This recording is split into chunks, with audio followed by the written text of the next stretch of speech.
pertama, semalam Kontras memang dihubungi untuk menghadiri rekonstruksi.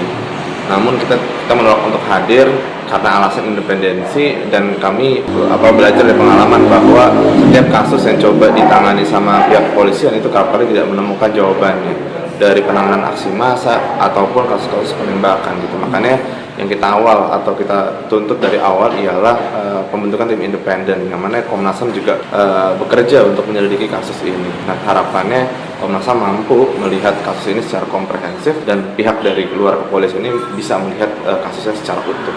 Ya, ada beberapa kejanggalan lah yang kami temukan di siaran pers polisi gitu, bahwa yang bersangkutan korban-korban ini meninggal di mobil, terus dia diduga melawan juga. Ada sejumlah pernyataan-pernyataan yang kontradiktif gitu. Nah, dari keterangan itulah kita merasa benar bahwa menolak rekonstruksi tersebut dan mengharapkan kasus ini agar dibuka oleh Komnas HAM. Selain itu pula, secara lebih luas lagi, polisi harus bisa mempertanggungjawabkan penggunaan senjata itu. Ini akan membuka kasus-kasus penembakan lainnya. Ya, ada kejanggalan. Apakah saat rekonstruksi teman-teman FPI diundang sebagai pihak korban, atau coba membuka dan memberikan jaminan terhadap mereka tentang informasi tentang semuanya dengan terbuka, apakah iya atau tidak gitu. Nah, itu kejanggalan dalam bentuk proses pengundangan gitu. Apalagi Kontras sebagai lembaga juga diundang, namun terkesan terburu-buru gitu. Nah, kami khawatir kalau proses rekonstruksinya juga mengalami banyak kejanggalan-kejanggalan lain. Dan kami tadi sudah mintai keterangan. Pak Kapolda sangat kooperatif, jadi kami Komnas HAM mengapresiasi bahwa Pak Kapolda dengan jajarannya bersedia datang dan kemudian terbuka juga menjelaskan semua dari perspektifnya Pak Kapolda.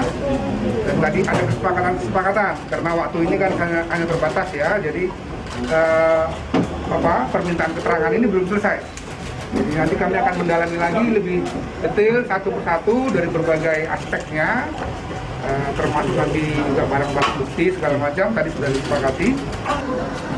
Polda Metro Jaya, Polri akan sangat kooperatif ya, dan terbuka dalam proses investigasi yang dilakukan oleh Komnas HAM. Ya, yang pertama. Yang kedua, Polda Metro Jaya akan transparan, ya, transparan dan memberikan ruang kepada Komnas HAM agar hasil investigasi ini menjadi akuntabel di mata publik.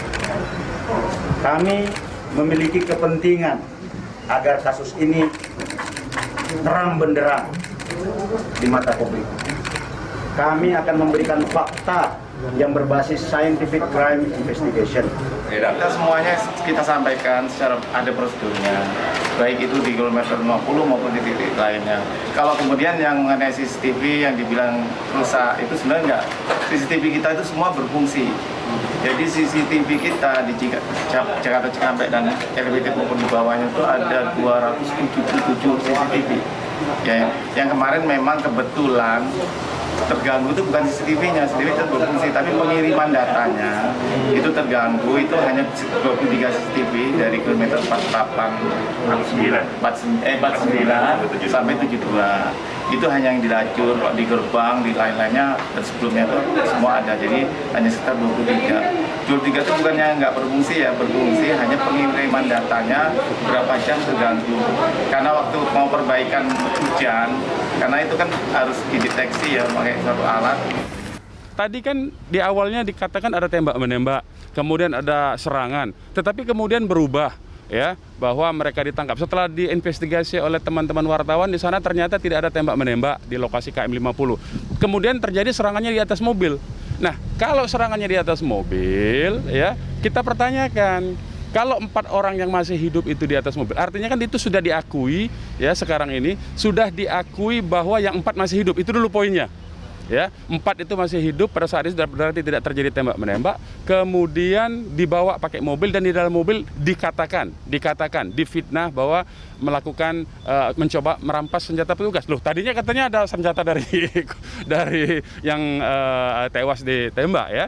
Nah, jadi ini ceritanya berubah. Pertanyaan yang patut juga diajukan, berapa orang itu di mobil? Masa 4-4-nya cuma dikawal sama 2 orang saja petugas. Nah, ini makin aneh ya, makin aneh, dan kemudian dihabisi 4-4-nya di dalam mobil. Nah, ini kan makin jelas, dan justru mereka yang dituduh pasal 170 dan keluarga mereka dipaksa untuk dipanggil. Kan keluarganya tidak hadir, keluarganya kan tidak tahu. Titik pertama rekonstruksi digelar di sekitar pintu keluar tol Karawang Barat dan Timur yang dimulai sejak pukul 00 waktu Indonesia Barat. Dari hasil rekonstruksi di titik pertama, diketahui mobil yang dikendarai oleh 6 anggota FPI menyalip mobil yang ditumpangi oleh anggota kepolisian. Kemudian 6 anggota FPI turun dari mobil, diduga membawa senjata tajam, senjata api dan menyerang mobil anggota kepolisian. Sementara itu, lokasi kedua saudara rekonstruksi digelar di Jembatan Badami. Di lokasi kedua ini, mobil minibus perak yang dikendarai oleh anggota polisi melakukan pengejaran dan menyalip mobil yang dikendarai oleh anggota FPI yang kemudian disalip kembali oleh anggota FPI. Pada saat menyalip inilah, seorang anggota FPI sempat mengeluarkan senjata api ke arah mobil yang dikendarai oleh polisi. Setelah terjadi saling salip kembali, petugas kepolisian mengepung mobil anggota FPI.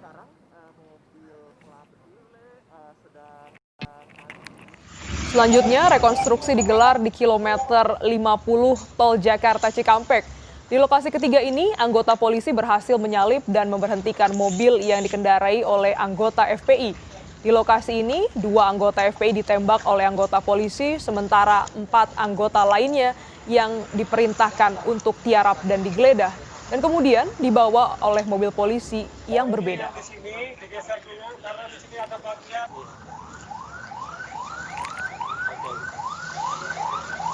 Sementara itu di lokasi terakhir, tepatnya adalah lokasi keempat di kilometer 51, mobil polisi yang membawa 4 orang anggota FPI kemudian menepi dan menembak 4 anggota FPI tersebut di lokasi.